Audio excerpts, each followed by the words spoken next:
ਸਤਿ ਸ਼੍ਰੀ ਅਕਾਲ ਜੀ। ਤੁਸੀਂ ਦੇਖ ਰਹੇ ਹੋ ਪੁਆਧੀ ਟੀਵੀ। ਮੈਂ ਹਾਂ ਧਨਵੰਤ ਸਿੰਘ ਕਮਾਨ ਲੈ ਕੇ ਹਾਜ਼ਰ ਹਾਂ ਪੁਆਧੀ ਟੀਵੀ ਦਾ ਖਾਸ ਪ੍ਰੋਗਰਾਮ, ਜਿਹਦੇ ਵਿੱਚ ਅਸੀਂ ਗੱਲਬਾਤ ਕਰਦੇ ਹੁੰਦੇ ਹਾਂ ਸਮਾਜ ਦੇ ਕਿਸੇ ਖਾਸ ਪੱਖ ਦੇ ਉੱਤੇ, ਕਿਸੇ ਖਾਸ ਸ਼ਖਸੀਅਤ ਦੇ ਨਾਲ। ਅਤੇ ਅੱਜ ਆਪਾਂ ਗੱਲਬਾਤ ਕਰਾਂਗੇ ਅੱਜ ਦੇ ਸਮੇਂ 'ਚ ਟੁੱਟ ਰਹੀਆਂ ਜਿਹੜੀਆਂ ਕਿ ਵਿਆਹ ਦੇ ਸੰਬੰਧ ਨੇ, ਵਿਆਹਾਂ ਦੇ ਸੰਬੰਧ ਜਿਹੜੇ ਕਿ ਲਵ ਮੈਰਿਜ ਲਗਾ ਲਓ ਚਾਹੇ ਨੋਰਮਲ ਮੈਰਿਜ ਲਗਾ ਲਓ, ਉਹਨਾਂ ਦੇ ਵਿੱਚ ਰਿਸ਼ਤਿਆਂ 'ਚ ਦਰੇੜਾਂ ਨੇ ਜਿਹੜੀਆਂ ਉਹ ਬਹੁਤ ਜ਼ਿਆਦਾ ਵੱਧਦੀਆਂ ਜਾ ਰਹੀਆਂ ਨੇ। ਅੱਜ ਦੇ ਸਮੇਂ 'ਚ ਜਿਹੜੇ ਕਿ ਵਿਆਹ ਨੇ ਉਹ ਫੇਲੀਅਰ ਜ਼ਿਆਦਾ ਹੋ ਰਹੇ ਨੇ, ਸਕਸੈਸਫੁਲ ਘੱਟ ਨੇ। ਤਾਂ ਇਹਨਾਂ ਸਾਰੇ ਸਿਸਟਮ ਦੇ ਪਿੱਛੇ ਕਾਰਨ ਕੀ ਆ, ਇਹ ਸਭ ਟੁੱਟਣ ਦੇ ਪਿੱਛੇ, ਜਾਂ ਫਿਰ ਅਸਲ ਦੇ ਵਿੱਚ ਕਾਰਨ ਕੀ ਹੈ, ਕਿਉਂ ਇਹੋ ਜਿਹੇ ਹਾਲਾਤ ਪੈਦਾ ਹੁੰਦੇ ਨੇ ਕਿ ਵਿਆਹ ਟੁੱਟ ਜਾਂਦੇ ਨੇ। ਸੋ ਇਹਨਾਂ ਸਾਰੀਆਂ ਗੱਲਾਂ ਬਾਤਾਂ 'ਤੇ ਅੱਜ ਗੱਲਬਾਤ ਕਰਾਂਗੇ। ਅਤੇ ਸਾਡੇ ਨਾਲ ਗੱਲਬਾਤ ਕਰਨ ਲਈ ਮੌਜੂਦ ਨੇ ਇਸਤਰੀ ਜਾਗਰਤੀ ਮੰਚ ਪੰਜਾਬ ਦੇ ਜਨਰਲ ਸਕੱਤਰ ਅਮਨਦੀਪ ਕੌਰ ਜੀ। ਸਭ ਤੋਂ ਪਹਿਲਾਂ ਅਮਨਦੀਪ ਜੀ ਦਾ ਸਵਾਗਤ ਕਰ ਲੈਂਦੇ ਹਾਂ, ਉਸ ਤੋਂ ਬਾਅਦ ਕਰਦੇ ਹਾਂ ਗੱਲਬਾਤ ਸ਼ੁਰੂ। ਅਮਨ ਜੀ ਸਤਿ ਸ਼੍ਰੀ ਅਕਾਲ। ਸਤਿ ਸ਼੍ਰੀ ਅਕਾਲ ਜੀ। ਅਮਨ ਜੀ, ਜਿਸ ਤਰ੍ਹਾਂ ਕਿ ਮੈਂ ਤੁਹਾਨੂੰ ਗੱਲਬਾਤ ਆਪਾਂ ਸ਼ੁਰੂ ਕਰਨ ਲੱਗਿਆ ਹੀ ਦੱਸਤਾ ਕਿ ਆਪਣਾ ਵਿਸ਼ਾ ਇਹੀ ਰਹੂਗਾ ਕਿ ਵਿਆਹ ਨੇ ਜਿਹੜੇ ਅੱਜ ਦੇ ਸਮੇਂ 'ਚ ਵਿਆਹ ਦੇ ਸੰਬੰਧ ਨੇ ਜਿਹੜੇ ਉਹ ਇੰਨੇ ਸਕਸੈਸਫੁਲ ਨਹੀਂ ਜਿੰਨੇ ਪਹਿਲਾਂ ਹੁੰਦੇ ਸੀ। ਅੱਜ ਦੇ ਸਮੇਂ 'ਚ ਵਿਆਹ ਜਿਹੜੇ ਕਿ ਬਹੁਤ ਇੱਕ ਛੋਟੀ ਜਿਹੀ ਨੋਰਮਲ ਗੱਲ ਬਣ ਗਈ ਲੋਕਾਂ ਲਈ, ਅਤੇ ਮਿੰਟ 'ਚ ਰਿਸ਼ਤਾ ਜੋੜ ਲੈਂਦੇ ਅਤੇ ਮਿੰਟ 'ਚ ਤੋੜਨ ਵਾਲਾ। ਸੋ ਤੁਹਾਨੂੰ ਕੀ ਲੱਗਦਾ ਕਿ ਜਿਹੜਾ ਅੱਜ ਦੇ ਸਮੇਂ 'ਚ ਉਹ ਵਿਆਹ ਦੀ ਰੇਸ਼ੋ ਆ ਪਹਿਲਾਂ ਨਾਲੋਂ ਵਧੀਆ ਜਾਂ ਫਿਰ ਨੋਰਮਲ ਹੈ, ਇਹ ਸਿਰਫ ਗੱਲ ਹੀ ਕੀਤੀ ਜਾਂਦੀ ਹੈ? ਧੰਨਵਾਦ ਜੀ। ਇੱਕ ਤਾਂ ਇਹ ਹੈਗਾ ਕਿ ਅੱਜ ਕੱਲ੍ਹ ਜਿਹੜਾ ਵਿਆਹ ਵਾਲਾ ਮਾਮਲਾ ਆ ਜੀ, ਜਿਹਦੇ 'ਚ ਇਹ ਪ੍ਰਚਾਰਿਆ ਜਾਂਦਾ ਕਿ ਅੱਜ ਕੱਲ੍ਹ ਜਿਹੜੇ ਆ ਵਿਆਹ ਬਹੁਤ ਟੁੱਟਣ ਲੱਗ ਗਏ ਆ। ਜੀ, ਗੱਲ ਸਿਰਫ ਇਹ ਆ ਕਿ ਅੱਜ ਕੱਲ੍ਹ ਜਿਹੜੇ ਇਹ ਸਾਰੇ ਵਿਆਹ ਟੁੱਟਣਾ, ਡਿਵੋਰਸ ਦੀ ਰੇਟ, ਇਹ ਸਾਰਾ ਕੁਝ ਰਿਕਾਰਡ 'ਤੇ ਆਉਣਾ ਸ਼ੁਰੂ ਹੋ ਗਿਆ ਜੀ। ਪਰ ਜੇਕਰ ਅਸੀਂ ਦੇਖੀਏ ਕਿ ਸਮਾਜ ਜਿੰਨਾ ਪਛੜਿਆ ਹੋਵੇਗਾ, ਉਹਦੇ ਵਿੱਚ ਜਿਹੜੇ ਰਿਸ਼ਤੇ ਨਾਤੇ ਨੇ ਉਹਨਾਂ ਦੇ ਵਿੱਚ ਬਰਾਬਰੀ ਜਾਂ ਉਹਨਾਂ ਦੇ ਵਿੱਚ ਆਜ਼ਾਦੀ ਤਾਂ ਉਹਨਾਂ ਦੇ ਵਿੱਚ ਜਮਹੂਰੀਅਤ ਜਿਹੜੀ ਆ ਉਨੀ ਓ ਘੱਟ ਹੋਊਗੀ।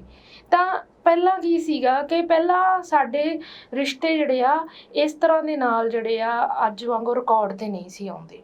ਜਿਵੇਂ ਆਪਾਂ ਗੱਲ ਕਰਦੇ ਹਾਂ ਕਿ ਅੱਜ ਕੱਲ੍ਹ ਕਹਿ ਦਿੰਦੇ ਆ ਕਿ ਬਹੁਤ ਬੱਚੀਆਂ ਦੇ ਨਾਲ, ਲੜਕੀਆਂ ਦੇ ਨਾਲ ਧੱਕਾ ਹੁੰਦਾ ਹੈਗਾ ਆ, ਬਲਾਤਕਾਰ ਹੋ ਰਹੇ ਆ, ਛੇੜਛਾੜ ਹੋ ਰਹੀ ਆ। ਇਹ ਮਾਮਲਾ ਇਕੱਲਾ ਇੰਨਾ ਨਹੀਂ ਹੈ, ਪਹਿਲਾਂ ਵੀ ਸੀ। ਪਰ ਗੱਲ ਕੀ ਹੈ ਕਿ ਅੱਜ ਕੱਲ੍ਹ ਹਰ ਕੋਈ ਬੋਲਣ ਲੱਗ ਗਿਆ, ਰਿਕਾਰਡ 'ਤੇ ਆਉਣ ਲੱਗ ਗਈ ਇਹ ਚੀਜ਼। ਵਿਆਹ ਵਾਲੇ ਮਾਮਲੇ ਨੂੰ ਵੀ ਅਸੀਂ ਇੱਦਾਂ ਹੀ ਦੇਖਦੇ ਹਾਂ ਕਿ ਤੁਸੀਂ ਦੇਖੋ ਕਿ ਪਹਿਲਾਂ ਇਹ ਸੀਗਾ ਕਿ ਜੇ ਇੱਕ ਮਹਾਰਾਜਾ ਰਣਜੀਤ ਸਿੰਘ ਦੀ ਗੱਲ ਕਰ ਲਈਏ ਤਾਂ ਕਹਿੰਦੇ ਸੀ ਕਿ ਉਹਦੀਆਂ ਬਹੁਤ ਰਾਣੀਆਂ ਨੇ, ਵੀ ਹੈ ਨਾ। ਗੱਲ ਕੀ ਆ ਕਿ ਤੁਸੀਂ ਇੱਕ ਔਰਤ ਨਾਲ ਡਿਵੋਰਸ ਲਏ ਬਿਨਾਂ ਤੁਸੀਂ ਦੂਜੀ ਨਾਲ, ਤੀਜੀ ਨਾਲ, ਉਸ ਤੋਂ ਬਿਨਾਂ, ਇਹ ਤਾਂ ਆਫੀਸ਼ੀਅਲ ਮੈਰਿਜਸ ਨੇ। ਜਿਹੜੀਆਂ ਅਨਆਫੀਸ਼ੀਅਲ ਨੇ ਉਹ ਕਿਸੇ ਰਿਕਾਰਡ 'ਚ ਵੀ ਨਹੀਂ ਹੈ। ਤਾਂ ਜਿਹੜੇ ਅੱਜ ਲੀਗਲੀ ਇਹ ਹੈ ਕਿ ਤੁਸੀਂ ਇੱਕ ਵਿਆਹ ਨੂੰ ਖਤਮ ਕੀਤੇ ਬਿਨਾਂ ਦੂਜਾ ਵਿਆਹ ਨਹੀਂ ਕਰਵਾ ਸਕਦੇ। ਤਾਂ ਇੱਕ ਤਾਂ ਇਹ ਮਾਮਲਾ ਹੈ ਕਿ ਜਿਸ ਕਰਕੇ ਡਿਵੋਰਸ ਉਹਨਾਂ ਨੂੰ ਲੈਣਾ ਹੀ ਪੈਂਦਾ। ਅੱਜ ਵੀ ਤੁਸੀਂ ਕਦੇ ਪਿੰਡਾਂ 'ਚ ਝਾਤੀ ਮਾਰਿਓ ਕਿ ਕਈ ਵਾਰੀ ਕਿਸੇ ਔਰਤ ਦੇ ਬੱਚਾ ਨਹੀਂ ਹੁੰਦਾ ਤਾਂ ਉਹ ਕੀ ਕਰਦੇ ਆ ਕਿ ਉਹਦੀ ਭੈਣ ਦਾ ਰਿਸ਼ਤਾ ਲੈ ਆਉਂਦੇ ਆ ਕਿ ਉਹ ਦੋਵੇਂ ਭੈਣਾਂ ਹੀ ਉਸ ਘਰ 'ਚ ਮਤਲਬ ਇੱਕੋ ਹੀ ਪਤੀ ਦੇ ਨਾਲ ਦੋਵੇਂ ਰਹੀ ਜਾਂਦੀਆਂ ਨੇ। ਤੇ ਅੱਜ ਕੱਲ੍ਹ ਬਸ ਇੰਨਾ ਹੀ ਫਰਕ ਪਿਆ।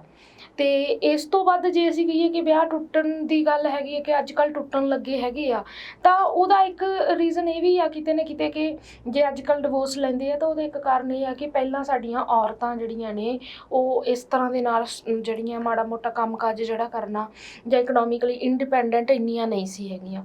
ਅੱਜ ਉਹ ਇਕਨੋਮਿਕਲੀ ਇੰਡੀਪੈਂਡੈਂਟ ਨੇ ਤਾਂ ਉਹ ਆਪਣੇ ਫੈਸਲੇ ਵੀ ਲੈ ਲੈਂਦੀਆਂ ਨੇ। ਪਹਿਲਾਂ ਔਰਤ ਨੂੰ ਜਿਹੜਾ ਆ ਦੂਜਾ ਵਿਆਹ ਕਰਨ ਦੀ ਆਜ਼ਾਦੀ ਨਹੀਂ ਸੀ ਜਾਂ ਤਾਂ ਅੱਜ ਕੱਲ੍ਹ ਇਸ ਤਰ੍ਹਾਂ ਦੀ ਕੋਈ ਸਮੱਸਿਆ ਨਹੀਂ ਹੈ।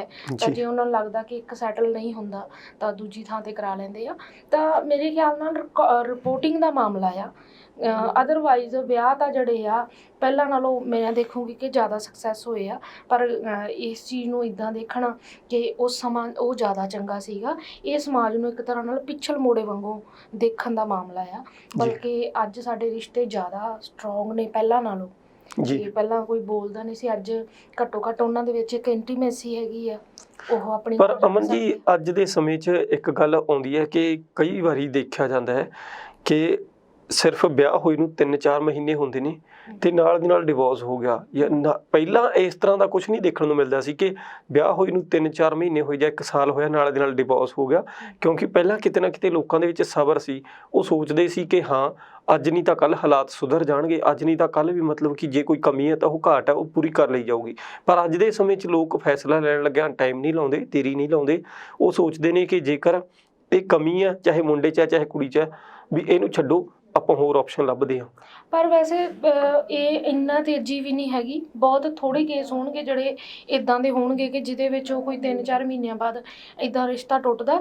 ਨਹੀਂ ਤਾਂ ਅਸੀਂ ਰੋਜ਼ਮर्रा ਦੀ ਜ਼ਿੰਦਗੀ 'ਚ ਇਸ ਤਰ੍ਹਾਂ ਦੇ ਕੇਸਿਸ ਨਾਲ ਡੀਲ ਕਰਦੇ ਹਾਂ ਕਿ ਉਹ ਘੱਟੋ ਘੱਟ ਲੜਕੀਆਂ ਦਾ ਇਹਨਾਂ ਕੇਸਾਂ ਦੇ ਵਿੱਚ ਅਸੀਂ ਦੇਖਿਆ ਕਿ ਉਹ ਵੇਟ ਕਰਦੀਆਂ, ਪੇਕੇ ਵੀ ਬੈਠਦੀਆਂ ਕਿ ਕਿਸੇ ਤਰੀਕੇ ਦੇ ਨਾਲ ਉਹ ਚਾਹੁੰਦੇ ਆ ਕਿ ਇਹ ਮਸਲਾ ਸੈਟਲ ਹੋਵੇ, ਪਰ ਉਹਦੀਆਂ ਦਿੱਕਤਾਂ ਕੁਝ ਹੋਰ ਨੇ, ਉਹ ਨਹੀਂ ਸੈਟਲ ਹੁੰਦਾ। ਉਹ ਸਾਡੀਆਂ ਸਮਾਜ ਦੀਆਂ ਕੁਝ ਦਿੱਕਤਾਂ ਨੇ ਕਿ ਜਿਹੜਾ ਵਿਆਹ ਇੱਕ ਕੁੜੀ ਤੇ ਮੁੰਡੇ ਦਾ ਜਿਹੜਾ ਆ ਪਰਸਨਲ ਚੋਇਸ ਦਾ ਇਸ਼ੂ ਆ ਕਿ ਤੁਸੀਂ ਕਿਸੇ ਨੂੰ ਪਸੰਦ ਕਰਦੇ ਹੋ ਜਾਂ ਤੁਸੀਂ ਕਿਸੇ ਨਾਲ ਰਹਿਣਾ ਚਾਹੁੰਦੇ ਹੋ। ਪਰ ਸਾਡਾ ਸਮਾਜ ਜਿਹਦੇ ਵਿੱਚ ਨਾ ਤਾਂ ਜਗੀਰੂ ਅੰਸ਼ ਉਸ ਤਰ੍ਹਾਂ ਦੇ ਅੱਜ ਵੀ ਪਏ ਆ, ਉਹ ਸਾਰੀ ਜਿਹੜਾ ਢਾਂਚਾ ਸੈਟਅਪ ਪਿਆ ਆ, ਤੇ ਦੂਜੇ ਪਾਸੇ ਉਹ ਕਹਿ ਲਈਏ ਕਿ ਇੱਕ ਆਜ਼ਾਦੀ ਵਾਲਾ ਵੀ ਕੰਸੈਪਟ ਆਇਆ ਹੈਗਾ ਕਿ ਥੋੜਾ ਮਾਡਰਨ ਵੀ ਹੋਇਆ ਸਾਡਾ ਸਮਾਜ। ਉਹਦੇ ਵਿੱਚੋਂ ਇਹ ਆ ਕਿ ਘਰ ਦੇ ਜਿਹੜੇ ਆ ਕਿ ਜੇ ਮੰਨ ਲਓ ਕੁੜੀ ਮੁੰਡੇ ਦਾ ਵੀ ਵਿਆਹ ਆਪਸ ਵਿੱਚ ਉਹਨਾਂ ਦੀ ਕੋਈ ਇੰਟੀਮੇਸੀ ਆ ਤਾਂ ਕਈ ਵਾਰੀ ਘਰ ਦੇ ਉਹਨੂੰ ਜਿਹੜਾ ਆ ਅਸੈਪਟ ਕਰਕੇ ਆਪਣੇ ਤਰੀਕੇ ਦੇ ਨਾਲ ਚਲਾਉਂਦੇ ਆ। ਪਰ ਐਵੇਂ ਅਜੇ ਕਿਤੇ ਨਹੀਂ ਕਿ ਦੋ ਬੰਦੇ ਆਪਣੀ ਜ਼ਿੰਦਗੀ ਦਾ ਫੈਸਲਾ ਤੈਅ ਕਰ ਲੈਣ, ਸਾਰਾ ਸਮਾਜ ਉਹਦੇ ਵਿੱਚ ਹਿੱਸੇਦਾਰ ਹੁੰਦਾ ਆ। ਇਸ ਕਰਕੇ ਜਦੋਂ ਉਹਨੇ ਟੁੱਟਣਾ ਵੀ ਆ ਤਾਂ ਉਹਦੇ ਵਿੱਚ ਵੀ ਉਹ ਸਾਰੇ ਸਮਾਜ ਦੀ ਉਵੇਂ ਹੀ। ਜੀ ਅਹਿਮਦ ਜੀ, ਮੈਂ ਇਹੀ ਸਵਾਲ ਕਰਨ ਲੱਗਿਆ ਸੀ ਕਿ ਜਿਵੇਂ ਤੁਸੀਂ ਕਿਹਾ ਕਿ ਕੁੜੀ ਤੇ ਮੁੰਡੇ ਦਾ ਫੈਸਲਾ, ਅੱਜ ਦੇ ਸਮੇਂ 'ਚ ਇੱਕ ਗੱਲ ਬਹੁਤ ਪ੍ਰਚਲਿਤ ਹੁੰਦੀ ਹੈ ਕਿ ਕੁੜੀ ਤੇ ਮੁੰਡੇ ਜਿਹੜੇ ਆਪਣੀ ਮੈਰਿਜ ਨਾਲ ਮਤਲਬ ਕਿ ਮਰਜ਼ੀ ਨਾਲ ਮੈਰਿਜ ਕਰਾਉਂਦੇ ਨੇ, ਜਿਹਨੂੰ ਆਪਾਂ ਲਵ ਮੈਰਿਜ ਦਾ ਨਾਮ ਸਮਾਜ ਦੇ ਵਿੱਚ ਦੇ ਦਿੰਦੇ ਹਾਂ, ਕਿ ਜੇ ਲਵ ਮੈਰਿਜ ਉਹ ਕਰਾਉਂਦੇ ਨੇ ਤਾਂ ਲਵ ਮੈਰਿਜਾਂ ਜ਼ਿਆਦਾਤਰ ਸਕਸੈਸ ਨਹੀਂ ਹੁੰਦੀਆਂ। ਲੋਕਾਂ ਦੇ ਵਿੱਚ ਇਹ ਗੱਲ ਹੈ ਕਿ ਲਵ ਮੈਰਿਜਾਂ ਜਿਹੜੀਆਂ ਉਹ 90% ਫੇਲ ਹੋ ਜਾਂਦੀਆਂ ਨੇ। ਕਿੱਥੋਂ ਤੱਕ ਸੱਚਾਈ ਹੈ ਇਸ ਗੱਲ ਦੇ ਵਿੱਚ? ਦੇਖੋ, ਮੈਰਿਜ ਆ, ਭਾਵੇਂ ਉਹ ਲਵ ਮੈਰਿਜ ਆ, ਭਾਵੇਂ ਉਹ ਅਰੇਂਜ ਮੈਰਿਜ ਆ ਜੀ। ਸਮੱਸਿਆ ਇੱਥੇ ਆ ਜਾਂਦੀ ਆ ਕਿ ਜਦੋਂ ਕੋਈ ਮੁੰਡਾ ਤੇ ਕੁੜੀ ਆਪਣੀ ਚੋਇਸ ਆਫ ਕਰਦੇ ਆ ਤਾਂ ਉਹਦੇ 'ਚ ਪਹਿਲੀ ਚੀਜ਼ ਤਾਂ ਇਹ ਆ ਕਿ ਜਦੋਂ ਕੋਈ ਆਪਾਂ ਆਪਸ ਵਿੱਚ ਕੋਈ ਮੈਰਿਜ ਕਰਾਉਂਦਾ ਤਾਂ ਉਹਨਾਂ ਦਾ ਦੋਹਾਂ ਦਾ ਰਿਸ਼ਤਾ ਇੱਕ ਬਰਾਬਰ ਦਾ ਰਿਸ਼ਤਾ। ਮੰਨ ਲਓ ਕੋਈ ਇਕੱਠੇ ਪੜ੍ਹਦੇ ਆ, ਕੋਈ ਇਕੱਠੇ ਨੌਕਰੀ ਕਰਦੇ ਆ, ਜਾਂ ਇੱਕ ਦੂਜੇ ਨੂੰ ਜਾਣਦੇ ਪਛਾਣਦੇ ਆ, ਜਿਸ ਤਰੀਕੇ ਦੇ ਨਾਲ ਵੀ ਉਹ ਮਿਲਦੇ ਆ। ਪਰ ਜਦੋਂ ਉਹ ਸਮਾਜ ਵਿੱਚ ਆਉਂਦੇ ਆ ਤਾਂ ਉਹਨਾਂ ਦੀ ਦਰਜਾਬੰਦੀ ਜਿਹੜੀ ਆ ਸਮਾਜ ਦੇ ਅਨੁਸਾਰ ਹੋ ਜਾਂਦੀ ਆ। ਕਿ ਤੁਸੀਂ ਦੇਖੋ ਕਿ ਜਿਹੜਾ ਬੰਦਾ ਆ ਉਹਦੀ ਸਮਾਜ ਦੇ ਅੰਦਰ ਜਿਹੜਾ ਸੈਟਅਪ ਦੇ ਅੰਦਰ ਉਹਦਾ ਉੱਪਰਲੀ ਥਾਂ ਆ, ਔਰਤ ਜਿਹੜੀ ਆ ਉਹ ਸਮਾਜ ਵਿੱਚ ਸੈਕੰਡਰੀ ਜਗ੍ਹਾ ਤੇ ਆਉਂਦੀ। ਤਾਂ ਜਦੋਂ ਵਿਆਹ ਦੇ ਵਿੱਚ ਉਹ ਉਸ ਢਾਂਚੇ 'ਚ ਫਿੱਟ ਹੁੰਦੇ ਆ ਵਿਆਹ ਤੋਂ ਬਾਅਦ, ਤਾਂ ਸਮੱਸਿਆ ਉੱਥੇ ਬਣਨੀ ਸ਼ੁਰੂ ਹੋ ਜਾਂਦੀ ਆ। ਮੰਨ ਲਓ ਕਿ ਬਹੁਤ ਸਾਰੇ ਤੁਸੀਂ ਅੱਜ ਜਿਹੜੇ ਵੱਡੇ ਸ਼ਹਿਰ ਨੇ ਉਹਨਾਂ ਦੇ ਵਿੱਚ ਲਿਵ ਇਨ ਰਿਲੇਸ਼ਨਸ਼ਿਪ 'ਚ ਬਹੁਤ ਸਾਰੇ ਲੋਕ ਰਹਿਣਾ ਸ਼ੁਰੂ ਕਰ ਗਏ ਆ, ਚਾਹੇ ਉਹ ਵਿਆਹ ਵਾਲੇ ਜ਼ਿੰਮੇਵਾਰੀ ਲੈਣ ਤੋਂ ਜਿਹੜਾ ਆ ਕਿਤੇ ਨਾ ਕਿਤੇ ਇਨਕਾਰੀ ਨੇ। ਲਿਵ ਇਨ ਰਿਲੇਸ਼ਨਸ਼ਿਪ 'ਚ ਵੀ ਇੱਕ ਤਰ੍ਹਾਂ ਨਾਲ ਐਕਸਪਲਾਇਟੇਸ਼ਨ ਔਰਤਾਂ ਦੀ ਉਹ ਵਧੀ ਹੈਗੀ ਆ ਕਿ ਠੀਕ ਆ, ਚਾਹੇ ਉਹਨੂੰ ਅਸੀਂ ਕਿੰਨੀ ਵੀ ਆਜ਼ਾਦੀ ਦੀ ਗੱਲ ਕਰੀਏ, ਪਰ ਉਹਦੇ 'ਚ ਐਕਸਪਲਾਇਟ ਜ਼ਿਆਦਾ ਔਰਤ ਹੀ ਹੁੰਦੀ ਹੈਗੀ ਆ। ਤਾਂ ਇਹਦੇ 'ਚ ਵੀ ਇਹੀ ਮਾਮਲਾ ਕਿ ਜਿਹੜੀ ਮੈਰਿਜ ਟੁੱਟਣ ਦਾ ਕਾਰਨ ਉਹ ਸਮਾਜ ਦੀ ਦਰਜੇਬੰਦੀ ਆ, ਦੂਸਰੀ ਉਹਨਾਂ ਦੀ ਆਪਸ ਵਿੱਚ ਵੀ ਨਹੀਂ ਬਣ ਸਕਦੀ।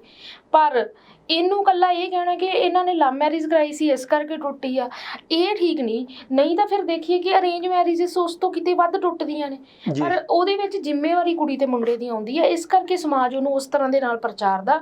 ਦੂਸਰਾ, ਸਾਡਾ ਸਮਾਜ ਜਿਸ ਪਛਾਣ ਖਿੱਚੂ ਸੋਚ ਦੇ ਉੱਤੇ ਖੜਿਆ ਹੋਇਆ ਆ ਤਾਂ ਉਹ ਉਸ ਅਨੁਸਾਰ ਸਾਰੀਆਂ ਚੀਜ਼ਾਂ ਦੇਖਦੇ ਆ। ਹੁਣ ਮੰਨ ਲਓ ਕਿ ਬਹੁਤ ਸਾਰੇ ਜਿਹੜੇ ਮੁੰਡਾ ਕੁੜੀ ਆਪਸ ਵਿੱਚ ਵਿਆਹ ਕਰਾਉਂਦੇ ਆ, ਇਕੱਠੇ ਰਹਿੰਦੇ ਆ, ਇੱਕ ਦੂਜੇ ਦੇ ਨਾਲ ਉਹ ਹਰ ਤਰ੍ਹਾਂ ਦੇ ਸਾਥੀ ਹੁੰਦੇ ਆ, ਚਾਹੇ ਉਹ ਘਰੇਲੂ ਕੰਮਕਾਜ ਤੋਂ ਲੈ ਕੇ ਆਪਣੀ ਇਨਕਮ ਤੋਂ ਲੈ ਕੇ ਇੱਕ ਦੂਜੇ ਦੇ ਦੁੱਖ ਸੁੱਖ ਤੋਂ ਲੈ ਕੇ ਹਰ ਤਰ੍ਹਾਂ ਦੇ ਵਿੱਚ ਉਹ ਇੱਕ ਦੂਜੇ ਦੇ ਨਾਲ ਖੜਦੇ ਆ।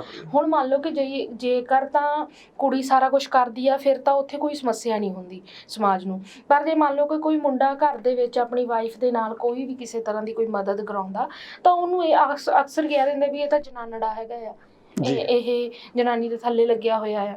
ਤਾਂ ਇਹ ਜਿਹੜੀ ਇੱਕ ਸੋਚ ਆ, ਇਹ ਉਹੀ ਸੋਚ ਆ ਜਿਹੜੀ ਸਾਡੇ ਸਮਾਜ ਨੂੰ, ਜਿਹਨੂੰ ਅਸੀਂ ਕਹਿੰਦੇ ਕਿ ਪੈਟਰੀਆਰਕੀ ਆ, ਜਿਹੜੀ ਪਿੱਤਰੀ ਸੋਚ ਆ, ਜਿਹੜੀ ਇੱਕ ਬਣਿਆ ਹੋਇਆ ਕੰਮ ਦਾ ਢਾਂਚਾ ਆ, ਜਿਹਨੂੰ ਸਮੇਂ-ਸਮੇਂ ਤੇ ਬਦਲਣ ਦੀ ਲੋੜ ਆ, ਉਹ ਬਦਲ ਨਹੀਂ ਰਿਹਾ। ਸਮਾਜ ਉਹੀ ਢਾਂਚੇ ਨੂੰ, ਉਹੀ ਸੋਚ ਨੂੰ ਅੱਗੇ ਤੱਕ ਲੈ ਕੇ ਜੀ ਹਾਂ, ਮਤਲਬ ਕਿ ਆਪਾਂ ਇੱਕ ਪਾਸੇ ਤਾਂ ਆਪਣੇ ਆਪ ਨੂੰ ਪੜ੍ਹੇ ਲਿਖੇ ਕਹਿੰਦੇ ਆ ਕਿ ਸਾਡਾ ਫੈਸਲਾ ਆ, ਅਸੀਂ ਇੱਕ ਦੂਜੇ ਨੂੰ ਪਸੰਦ ਕੀਤਾ, ਅਸੀਂ ਮੈਰਿਜ ਕਰਾ ਸਕਦੇ ਹਾਂ।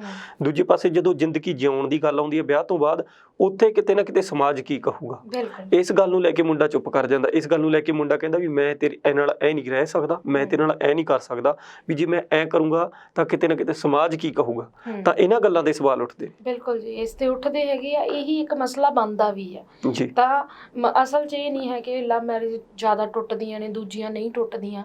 ਦੇਖੋ, ਇੱਕ ਆਮ ਤੌਰ 'ਤੇ ਇਹ ਹੈਗਾ ਕਿ ਸਾਡੇ ਸਮਾਜ ਦੇ ਅੰਦਰ ਮੈਰਿਜ ਜਿਹੜਾ ਹੈਗਾ ਆ ਉਹ ਬੰਦੇ ਤੇ ਔਰਤ ਨੂੰ ਦੋਹਾਂ ਲਈ ਕਿਤੇ ਨਾ ਕਿਤੇ ਜਿਹੜਾ ਆ ਉਹਨਾਂ ਨੂੰ ਇੱਕ ਦੂਜੇ ਪ੍ਰਤੀ ਉਹਨਾਂ ਦੀਆਂ ਜ਼ਿੰਮੇਵਾਰੀਆਂ ਦਾ ਅਹਿਸਾਸ ਕਰਾਉਣਾ। ਜੀ ਉਹਦੇ ਵਿੱਚ ਕੀ ਆ ਕਿ ਸਮਾਜ ਦੇ ਅੰਦਰ ਜਿਹੜਾ ਲਿੰਗ ਦੇ ਆਧਾਰ ਤੇ ਵਿਤਕਰਾ ਆ ਔਰਤਾਂ ਤੇ ਮਰਦਾਂ ਦਾ, ਉਹਦੇ ਵਿੱਚ ਔਰਤ ਜਿਹੜੀ ਆ ਉਹ ਵੱਧ ਜਿਹੜੀ ਆ ਉਹਨੂੰ ਹਰ ਕਿਸੇ ਥਾਂ ਦੇ ਉੱਤੇ ਆਪਣੀ ਤਾਕਤ ਨਾਲੋਂ ਵੱਧ ਪੇ ਕਰਨਾ ਪੈਂਦਾ।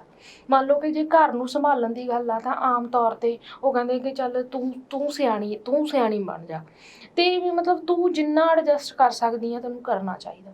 ਜਦੋਂ ਐਡਜਸਟਮੈਂਟ 'ਚ ਕਿਤੇ ਬਹੁਤ ਸਾਰੀਆਂ ਕੁੜੀਆਂ ਕਹਿੰਦੀਆਂ ਕਿ ਮੈਂ ਇਹ ਐਡਜਸਟ ਨਹੀਂ ਕਰਨਾ, ਤਾਂ ਉੱਥੇ ਸਮੱਸਿਆ ਖੜੀ ਹੋ ਜਾਂਦੀ ਆ। ਜੀ ਤਾਂ ਇਹ ਬਹੁਤ ਸਾਰੀਆਂ ਥਾਵਾਂ ਦੇ ਉੱਤੇ ਕੁੜੀਆਂ ਵੀ ਜਿਹੜੀਆਂ ਹੈਗੀਆਂ ਨੇ ਉਹ ਤੰਗ ਪਰੇਸ਼ਾਨ ਕਰਦੀਆਂ, ਪਰ ਵੱਡੀ ਗਿਣਤੀ ਜਿਹੜੀ ਆ ਉਹਦੇ ਵਿੱਚ ਸਾਡੇ ਸਮਾਜ 'ਚ ਜੇ ਦੇਖੀਏ ਤਾਂ ਲੜਕੀਆਂ ਪੀੜਤ ਹੁੰਦੀਆਂ ਇਹਦੇ ਵਿੱਚ, ਕਿਉਂਕਿ ਸਮਾਜ ਸਾਡੇ ਮੁੰਡਿਆਂ ਨੂੰ ਤਾਂ ਬਹੁਤ ਸਾਰੇ ਅਧਿਕਾਰ ਦਿੰਦਾ ਆ, ਕੁੜੀਆਂ ਨੂੰ ਉਸ ਤਰ੍ਹਾਂ ਦੇ ਜਿਹੜੇ ਅਧਿਕਾਰ ਸਾਡਾ ਸਮਾਜ ਨਹੀਂ ਦਿੰਦਾ। ਨਾ ਹੀ ਉਹ ਇਹ ਐਕਸੈਪਟ ਕਰਦਾ ਕਿ ਕੋਈ ਕੁੜੀ ਇਸ ਤਰ੍ਹਾਂ ਦੇ ਨਾਲ ਕਰੇ, ਜਾਂ ਉਹ ਆਪਣੇ ਘਰ ਦੇ ਵਿੱਚ ਜਾਂ ਕੋਈ ਆਪਣਾ ਫੈਸਲਾ ਜਾਂ ਕੋਈ ਵੀ ਕੁਝ ਕਰਨਾ ਉਹ ਆਜ਼ਾਦ ਨਹੀਂ ਹੈ। ਉਹ ਉਸ ਪਰਿਵਾਰ 'ਚ ਵੀ ਜਾ ਕੇ ਉਵੇਂ ਹੁੰਦਾ ਕਿ ਹੁਣ ਤੂੰ ਇੱਥੇ ਆ ਗਈ ਆ, ਹੁਣ ਤੈਨੂੰ ਇਹਦੇ ਅਨੁਸਾਰ ਹੀ ਸਾਰਾ ਕੁਝ ਚੱਲਣਾ ਪਊਗਾ। ਇਹ ਨਹੀਂ ਹੈ ਕਿ ਤੇਰੀ ਕੋਈ ਇੱਛਾ ਆ, ਤੇਰੀ ਇੱਛਾ ਦਾ ਕੋਈ ਮੀਨਿੰਗ ਨਹੀਂ ਰਹਿੰਦਾ। ਤਾਂ ਜਿੱਥੇ ਉਹਨਾਂ ਨੂੰ ਉਹ ਸਪੇਸ ਮਿਲਦੀ ਉਹ ਪਰਿਵਾਰ ਵਧੀਆ ਨਿਭਦੇ ਆ, ਉੱਥੇ ਸੱਸ ਨਾਲ ਕੋਈ ਡਿਸਪਿਊਟ ਨਹੀਂ ਹੁੰਦਾ ਕੁੜੀਆਂ ਦਾ, ਉਹ ਆਪਣੀਆਂ ਮਾਵਾਂ ਧੀਆਂ ਵਾਂਗੂ ਰਹਿੰਦੀਆਂ।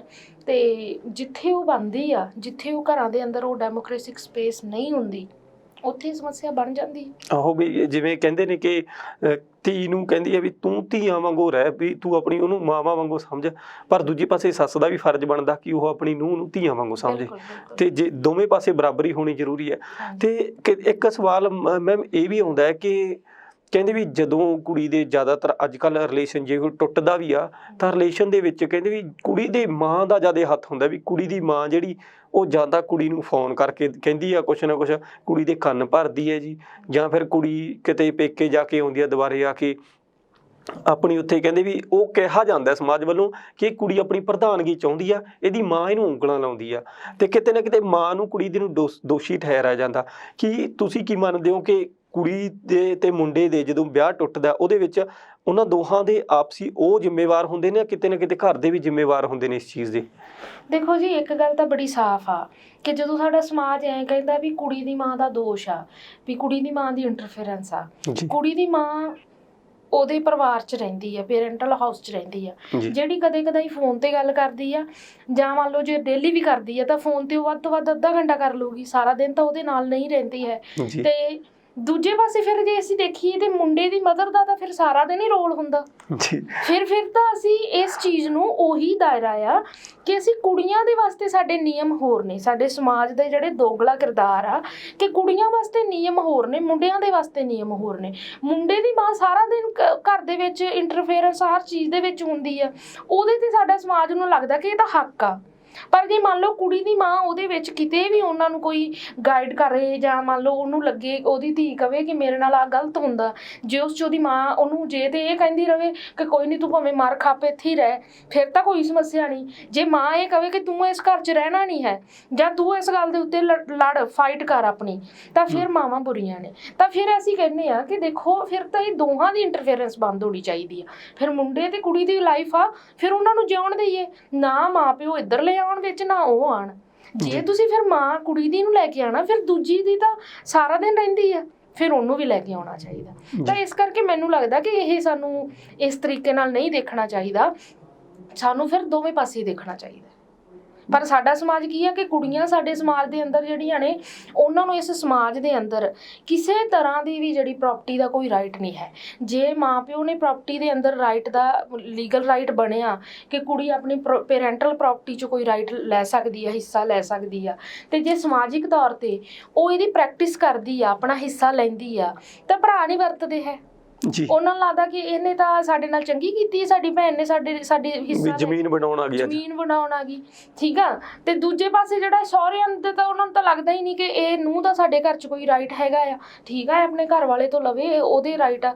ਤੇ ਜੇ ਉਹਨਾਂ ਦਾ ਡਿਸਪਿਊਟ ਬਣ ਜਾਏ, ਪਹਿਲੀ ਗੱਲ ਤਾਂ ਕੁੜੀ ਡਿਮਾਂਡ ਨਹੀਂ ਕਰਦੀ ਕਿਤੇ ਆਪਣੇ ਰਾਈਟ ਦੀ, ਜੇ ਉਹਨਾਂ ਦੇ ਘਰ ਦੇ ਵਿੱਚ ਸਭ ਕੁਝ ਠੀਕ ਠਾਕ ਆ। ਪਰ ਜੇਕਰ ਉਹ ਡਿਮਾਂਡ ਕਦੋਂ ਹੁੰਦੀ ਆ, ਜਦੋਂ ਉਹਨਾਂ ਦਾ ਡਿਸਪਿਊਟ ਬਣਦਾ। ਜਦੋਂ ਡਿਸਪਿਊਟ ਬਣਦਾ ਆ ਤਾਂ ਉਹ ਕਹਿੰਦੇ ਤੁਹਾਡਾ ਤਾਂ ਕੋਈ ਹੱਕ ਨਹੀਂ, ਮੁੰਡੇ ਦੀ ਪ੍ਰਾਪਰਟੀ ਤਾਂ ਉਹਦੇ ਪਿਓ ਦੀ ਆ ਜਾਂ ਉਹਦੇ ਪੜਦਾਦਿਆਂ ਦੀ ਆ।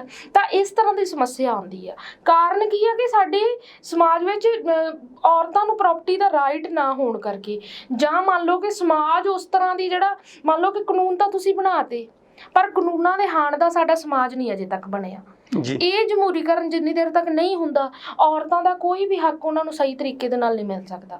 ਹੁਣ ਮੰਨ ਲਓ ਕਿ ਕੋਈ ਕੁੜੀ, ਜਦੋਂ ਹਸਬੈਂਡ ਵਾਈਫ ਦਾ ਰਿਲੇਸ਼ਨ ਆ ਕੁੜੀ ਜਾਂ ਮੁੰਡੇ ਦਾ, ਤਾਂ ਉਹਦੇ 'ਚ ਇੱਕ ਗੱਲ ਬੜੀ ਸਾਫ਼ ਆ ਕਿ ਤੁਸੀਂ ਜਿਹੜਾ ਵਿਆਹ ਕਰਾ ਰਹੇ ਹੋ, ਜੇ ਤੁਸੀਂ ਬਰਾਬਰ ਦੇ ਹੋਵੋਗੇ ਇਕਨੋਮਿਕਲੀ, ਤਾਂ ਤੁਸੀਂ ਹਰ ਤਰ੍ਹਾਂ ਦੇ ਨਾਲ ਇੱਕ ਦੂਜੇ ਨਾਲ ਬਰਾਬਰਤਾ ਦੇ ਨਾਲ ਫਾਈਟ ਵੀ ਕਰੋਗੇ, ਤੁਹਾਡਾ ਸਾਰਾ ਕੁਝ ਉਵੇਂ ਹੋਊਗਾ। ਪਰ ਕੁੜੀਆਂ ਸਾਡੇ ਸਮਾਜ ਦੇ ਅੰਦਰ, ਉਹਨਾਂ ਕੋਲ ਕੋਈ ਰਾਈਟ ਨਹੀਂ, ਉਹਨਾਂ ਦਾ ਲੈਵਲ ਥੱਲੇ ਚਲਿਆ ਜਾਂਦਾ ਆ। ਤੇ ਜਦੋਂ ਸਮਾਜ ਫਿਰ ਉਹਨੂੰ ਸਾਰੇ ਨੂੰ ਤੈਅ ਕਰਦਾ ਆ, ਤੇ ਉਹ ਉਸ ਤਰ੍ਹਾਂ ਹੀ ਵੇਖਦਾ ਵੀ ਕੁੜੀ ਕੋਲ ਤਾਂ ਕੱਖ ਨਹੀਂ ਹੈ, ਕੁੜੀ ਨੂੰ ਤਾਂ ਐਡਜਸਟ ਕਰਨਾ ਹੀ ਪਊਗਾ। ਇਹੀ ਬਹੁਤ ਸਾਰੀਆਂ ਪੁਰਾਣੀਆਂ ਔਰਤਾਂ, ਜਦੋਂ ਅਸੀਂ ਆਪਣੀਆਂ ਮਾਵਾਂ ਨਾਲ ਗੱਲ ਕਰਦੇ ਹਾਂ ਜਾਂ ਹੋਰਾਂ ਨਾਲ ਕਰਦੇ ਹਾਂ, ਤਾਂ ਮੈਨੂੰ ਲੱਗਦਾ ਕਿ ਉਹਨਾਂ ਵਿੱਚੋਂ ਉਹ ਬਹੁਤ ਸਾਰੀਆਂ ਆਪਣੇ ਸਹੁਰੇ ਘਰ ਨੂੰ ਛੱਡ ਕੇ ਚਲੀਆਂ ਜਾਂਦੀਆਂ, ਜੇ ਉਹਨਾਂ ਕੋਲ ਕੋਈ ਇਕਨੋਮਿਕ ਉਹਨਾਂ ਕੋਲ ਹੁੰਦਾ ਕਿ ਅਸੀਂ ਸੌਖੀਆਂ ਰਹਿ ਸਕਦੀਆਂ।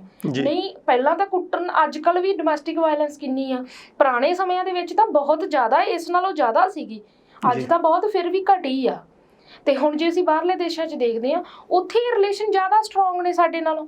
ਉਹ ਢੋਂਦੇ ਨਹੀਂ ਹੈਗੇ, ਉਹਨਾਂ ਨੂੰ ਲੱਗਦਾ ਕਿ ਨਹੀਂ ਨਿਭਦੀ, ਖਤਮ ਹੋ ਜਾਂਦਾ। ਸਾਡੇ ਦੇਸ਼ 'ਚ ਕੀ ਆ ਕਿ ਲੋਕਾਂ ਕਰਕੇ, ਸਮਾਜ ਕਰਕੇ ਉਹ ਰਿਸ਼ਤੇ ਨੂੰ ਢੋਂਦੇ ਰਹਿੰਦੇ, ਕਈ ਵਾਰੀ ਸਾਰੀ ਉਮਰ ਵੀ ਢੋਂਦਿਆਂ ਲੰਘ ਜਾਂਦੀ। ਇਸ ਕਰਕੇ ਇਹ ਇਸ ਤਰ੍ਹਾਂ ਨਾਲ ਵੀ ਜਿਹੜਾ ਆ ਸਾਨੂੰ ਮਸਲਾ ਦੇਖਣ ਦੀ ਲੋੜ ਆ। ਜੀ ਅਮਨ ਜੀ, ਤੇ ਮੇਰਾ ਆਖਰੀ ਸਵਾਲ ਹੈ ਕਿ ਜੇਕਰ ਕੁੜੀ ਤੇ ਮੁੰਡੇ ਦਾ, ਰੱਬ ਨਾ ਕਰੇ, ਕਿਸੇ ਦਾ ਰਿਲੇਸ਼ਨ ਟੁੱਟਦਾ ਆ, ਕਿਸੇ ਕਾਰਨ ਕਰਕੇ ਉਹਨਾਂ ਨੂੰ ਅਲੱਗ ਹੋਣਾ ਪੈਂਦਾ ਆ, ਤਾਂ ਉਸ ਤੋਂ ਬਾਅਦ ਕਈ ਵਾਰੀ ਮੁੰਡੇ ਵੱਲੋਂ ਕਿਹਾ ਜਾਂਦਾ ਕਿ ਜੇ ਮੇਰੀ ਜ਼ਿੰਦਗੀ ਖਰਾਬ ਕੀਤੀ ਹੈ, ਮੈਂ ਤੇਰੀ ਵੀ ਕਰੂੰਗਾ, ਮੈਂ ਡਿਵੋਰਸ ਨਹੀਂ ਲੈਂਦਾ। ਤਾਂ ਇਹੀ ਜਿੱਦ ਕਈ ਵਾਰੀ ਕੁੜੀ ਵੱਲੋਂ ਵੀ ਕੀਤੀ ਜਾਂਦੀ ਹੈ। ਤਾਂ ਰਿਲੇਸ਼ਨ ਟੁੱਟਣ ਤੋਂ ਬਾਅਦ, ਅਲੱਗ ਹੋਣ ਤੋਂ ਬਾਅਦ ਸਫ਼ਰ ਕਿਹਨੂੰ ਜ਼ਿਆਦਾ ਕਰਨਾ ਪੈਂਦਾ, ਕੁੜੀ ਨੂੰ ਜਾਂ ਮੁੰਡੇ ਨੂੰ?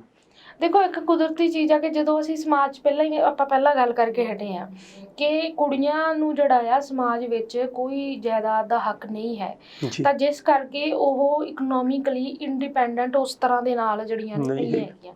ਸਮਾਜ 'ਚ ਉਹਨਾਂ ਦਾ ਦਰਜਾਬੰਦੀ ਜਿਹੜੇ ਆ ਉਹ ਸੈਕੰਡਰੀ ਪੱਧਰ 'ਤੇ ਆ ਜਾਂਦਾ ਆ।